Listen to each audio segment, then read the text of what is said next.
మా ఇంట్లో చేపలు పెంచుతున్నామండి. అందులో 2 చేపలు పిల్లల్ని పెట్టాయి. ఆ వైట్‌ది, ఆ బ్లాక్‌దేమో లేడీ, ఈ వైట్‌దేమో జెంట్స్. చూడండి, ప్రపంచంలో ఏ జీవన్నా పిల్లల కోసం ఎంత కష్టపడతాయో. ఏ ఏ చేపని దగ్గరికి రానిట్లేదు. ఒక చేప అయితే, ఆ మగ చేప అయితే అక్కడే కాపలా కాస్తుంది. అలాగా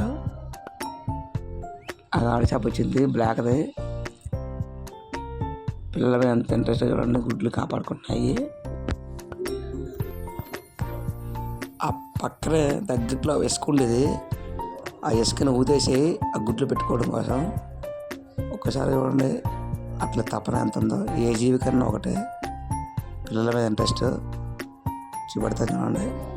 ఆ పెద్ద చేపల దగ్గరికి వచ్చి డిస్టర్బ్ చేస్తున్నాయి. నెక్స్ట్ అట్లా తీసి వేరే దారి పెడతాం, ఎందుకంటే అట్లా పాపం చాలా ఇబ్బంది పడుతున్నాయి.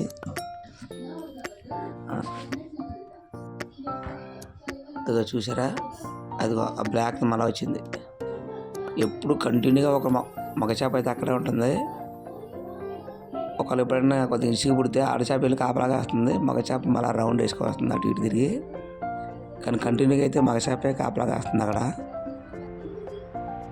అదిగో చూసారా, అదిగో ఈ చేపలు వెళ్ళి డిస్టర్బ్ చేద్దామని చూస్తున్నాయి.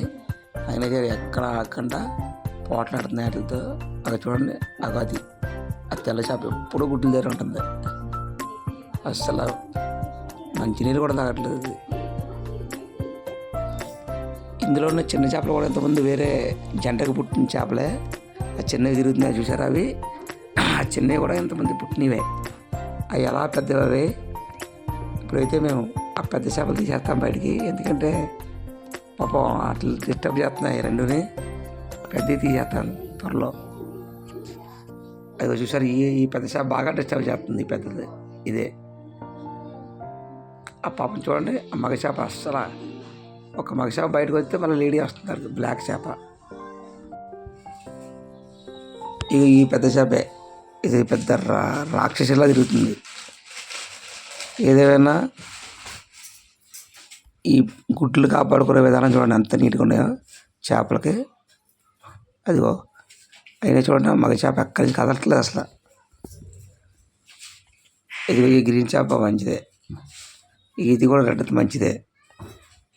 ఎంత గొప్పగా ఉన్నాయి చూడండి అవి.